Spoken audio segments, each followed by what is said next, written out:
જય માતાજી મિત્રો, હર હર મહાદેવ. જીવનમાં 5 ઋણ એવા છે જે આપણે ચૂકવવા જ પડે છે. આ 5 ઋણ ક્યાં છે ચાલો જાણીએ. પહેલું ઋણ માતાનું છે, જે ચૂકવવા માટે કન્યાદાન કરો એટલે માતાના ઋણમાંથી મુક્તિ મળે છે.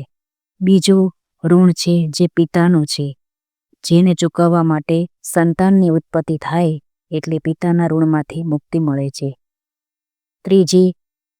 ત્રીજું ઋણ છે જે આપણા ગુરુનું છે. ગુરુનું ઋણ ચૂકવવા માટે આપણે કોઈને જ્ઞાન આપવું અને સારા માર્ગે દોરવા જોઈએ.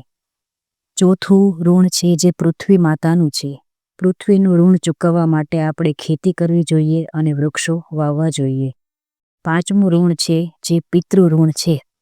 પિતૃના ઋણમાંથી મુક્ત થવા માટે આપણે દાન, શ્રાદ્ધ અને તર્પણ કરવું જોઈએ. જય માતાજી.